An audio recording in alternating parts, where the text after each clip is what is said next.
आप जब प्रातः कालीन उठें तो पहले उठने का नियम लें कि सूर्योदय के 1 घंटा पहले हम उठेंगे। देखो हमारी प्रार्थना मानना। तो इस समय सूर्योदय कई बजे होता है? लगभग 6 बजे, 6:30 बजे करते हैं। छः। आप 5 बजे उठ जाइए और उठ करके सबसे पहला कार्य कीजिए, पृथ्वी के चरण स्पर्श कीजिए, भूमि के चरण स्पर्श कीजिए। और फिर आप जिस आसन पर बैठे हैं, देखो ध्यान से हमारी तरफ सुनना, जिस आसन पे बैठे हैं, जिस पे शयन किए थे, जिस सैया पर सोए थे, पृथ्वी को प्रणाम करने के बाद उसी सैया में 5 मिनट केवल बैठ जाइए और 5 मिनट बैठकर 5 संतों का नाम ले लीजिए। जैसे हम लोग कर माथा रखकर उनको प्रणाम कीजिए। इसके बाद आधा लीटर या पौन लीटर जितना आप जल पी सकते हैं, उस जल को आप हल्का सा गर्म करवाइए अपने माता पिता से, जो भी आपकी सेवा में हो, या अगर आप स्वयं कर सकते हो तो स्वयं हल्का सा। अगर 500 ग्राम पी जाए तो और अच्छी बात है, और इससे ज्यादा पी जाए तो अच्छी बात है। वज्रासन में बैठना आता है? वज्रासन जानते हो आप लोग? देखो वज्रासन, वो देखो बैठ रहे हैं, ये दोनों पैरों को ऐसे करके इसमें इससे बैठकर जल पिया जाए। ये आपके ब्रह्मचर्य की रक्षा करेगा, कब्ज नहीं होने देगा, और आपके मस्तिष्क की गर्मी को ठंडा करेगा।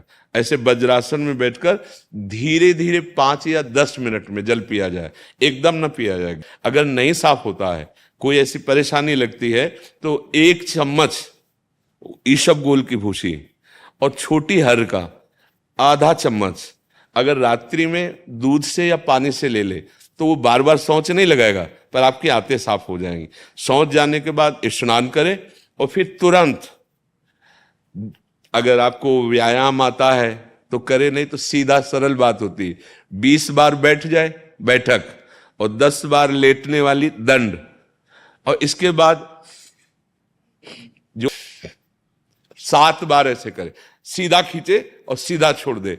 इतना ही तुम्हारे लिए प्राणायाम की आवश्यकता है। अब अपनी दिनचर्या में लग जाए। जो पढ़ाई का कार्य दिया गया है, आगे तुम्हें और भजन की बात हम नहीं कह रहे, जो पढ़ाई का कार्य दिया गया है वो भगवान की ही पूजा है।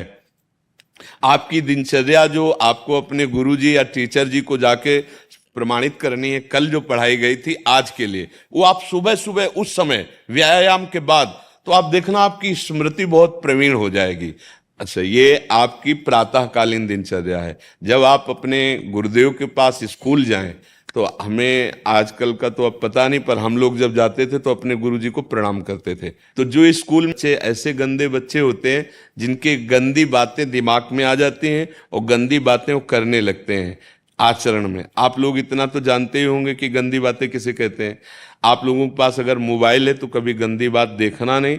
कोई भी बच्चा अगर गंदी बात दिखाए तो अपने टीचर से या अपने माता पिता से जाके शिकायत करनी चाहिए, वो बहुत हानिकारक होती है। कभी कोई भी गंदी बात अपने द्वारा नहीं होनी चाहिए।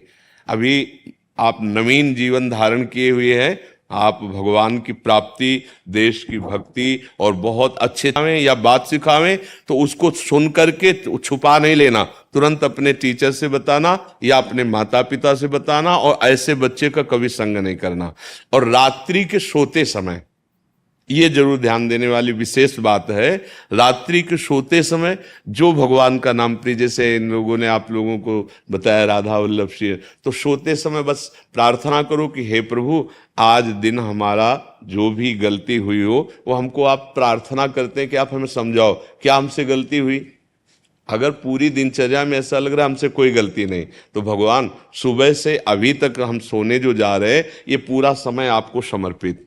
आप देखना, इसका फल देखना, एक तपस्वी की तपस्या का जो फल होता है ना, उसका ये फल मिलेगा। और सोते समय बस राधा वल्लभ श्री हरिवंश, राधा वल्लभ श्री हरिवंश, इधर उधर ना सोचते हुए, ना मोबाइल देखते हुए, ना कोई गंदी बात मन में, और चुपचाप सो जाइए।